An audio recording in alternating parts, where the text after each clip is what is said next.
congratulations on winning the Inch Nicaragua Grand Prize.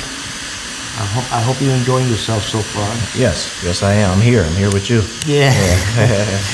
So knowing that you won this prize and you were gonna come over and like that you smoke an inch, I said let me make something special for Josh. And this is an inch that was never made before. This is a 78 by 6 inches. So I want to smoke a little bit here with you and get your feedback and get to know you a little bit better, know about your background. I know you love bourbon. Yes, bourbon and cigars. And cigars. Yes.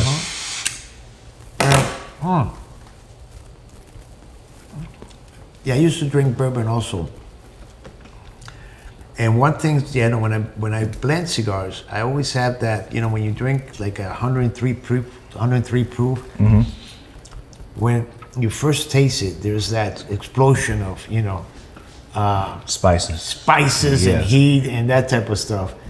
So I'm always, looking to kind of recreate that experience and some of the cigars that we make. And this one,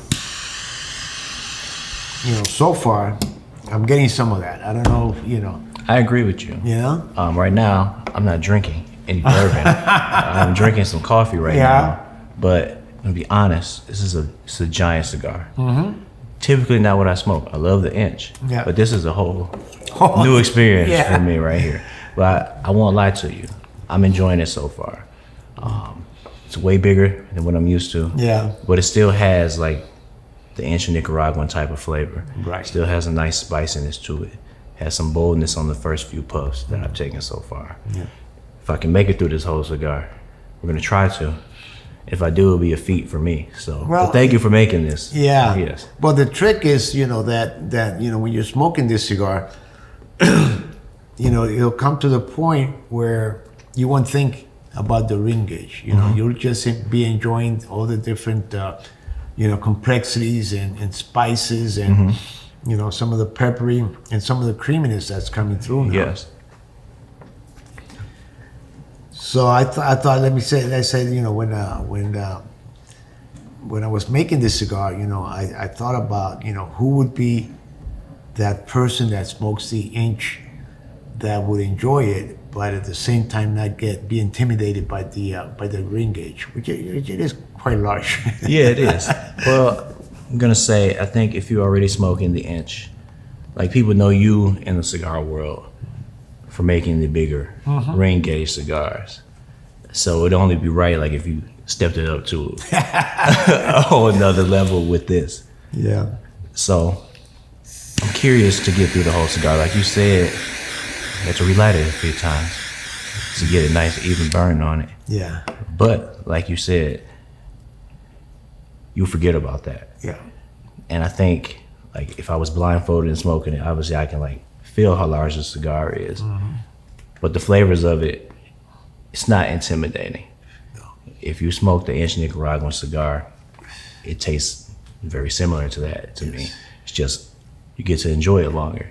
Yeah. You get to have more cigar to smoke. So once again, Yeah. thank you for. How many of these did you make? Did you only make 2 of them? No, I made like 10 of it. Nice. Yeah. Did you smoke it before you saw me? Yeah. Well, yeah. I smoked, because right now there's a few lines out there that big ring gauge cigars. Our line, the Inch, the original line that kind of some people say put the big ring gauge cigars on the map, which was a Series R, which we did back in the year 2000, I think it was. Okay. But it has evolved, and now there's a few out there in the market. That's true. And but it's a smaller market. It's not really a large market. It's a smaller market. So the competition, although not as maybe fierce, is still there. So even when we're making something like this, people are expecting something that's going to be unique for this particular ring gauge. And when we make even the Inch Nicaragua, which you were the winner of that particular contest, there was this, it took us about, I would say probably about 18 months. Oh, wow. To get the blend right. And to, somehow bring some of the nuances, some of the flavors of the regular Inch that we make in Dominican Republic. Yes. So it's not as easy as just putting tobacco in there. There's a challenge there which you have to. I can imagine that, especially with one with this much tobacco in it. Like, what was your process not making the Inch? You probably discussed that a million times. Right. What was your process in making this particular? Where you said this is a 70. 78. A 78. Like, how did you approach making this cigar? Well, let me tell you, it's interesting because when you have a cigar, it's a Robusto, a Toro, an Inch, or whatever, the ring gauge and the length of the cigar matters a lot. So although you may be using the same type of tobaccos in each of those, the the proportions of tobacco is different. So you don't want to make a cigar that's going to deviate so much from the other lines that people smoke and say, well, I'm smoking something different. So this is why the trial and error process comes in, when you make a few samples and then is it close to what we're doing now? Is it too different? Is it like this one? If we made this cigar based on, let's say, a 60 ring gauge, it may be too mild. True. So you have to work with the different types of tobaccos that we use in that particular blend and add or take away so that the balance, the taste profile, it will be similar to the 60 ring gauge. Understood. But at the same time, you don't want each cigar and that line to taste the same. It's got to have the same taste profile, maybe the same strength, but it's got to be something different, for somebody to pick it up. Otherwise, they just would smoke, okay, this cigar tastes exactly like this one. I like a smaller ring gauge, a larger ring gauge, or whatever. What I like to do is find something in that particular cigar that's going to be a little bit different to a certain degree than the other ring gauges. All right. And so, what is the wrapper and the binder and filler for each? This one I made based on the Dominican Inch. Okay. And the reason for that is, the Nicaragua, they didn't have this ring maker. And I was going to tell them, buy a set of molds just to make this cigar. So this one, it's a blend of, we use predominant Dominican tobaccos. We use Dominican tobaccos in this cigar from one area, which is called La Canela. And La Canela, in the Dominican Republic, it's very dry. It's heavy, it's heavy soil. Okay. So the tobacco tends to be more on the fuller, more on the spicy, yes, stronger side. So we blended that, the Segundo Ligeros. We also used a Corojo 99. Okay. From Dominican Republic. And we use Nicaraguan tobaccos from Esteli. Nice. And this has, basically a Ligero and a Viso from Esteli. Okay.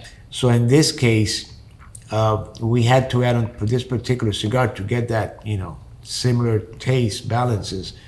We added like a whole leaf of Ligero, and the other ones we use half a leaf. So we played with the ring gauge to try to get that combination that would be like I said before, similar to the Inch, but would have its own character. And then we use also a Nicaraguan wrapper on this one, and the wrapper is Sumatra from Ecuador. Okay.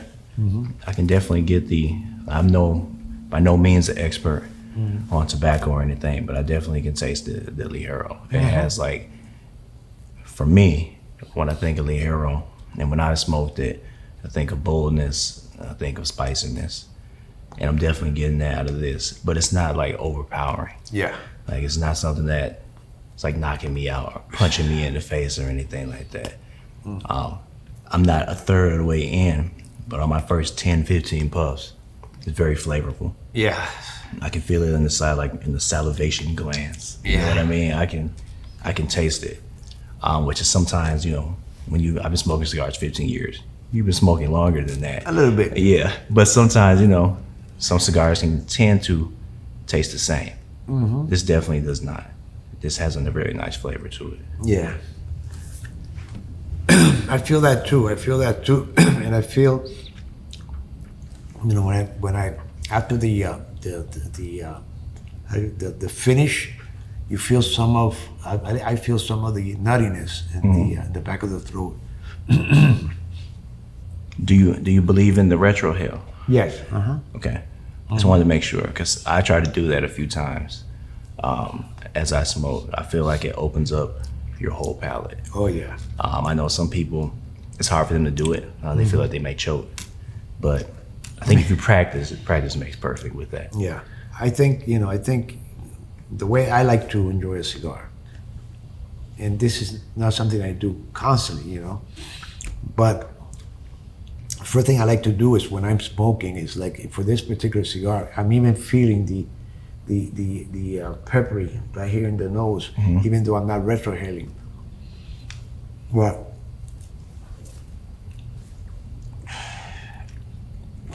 you take it to the throat, you know. My eyes are watering, and I like that.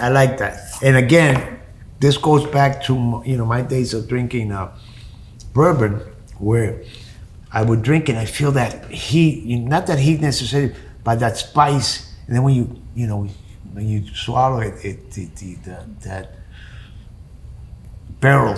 Yeah, you know? yeah, that barrel flavor, that char that you get.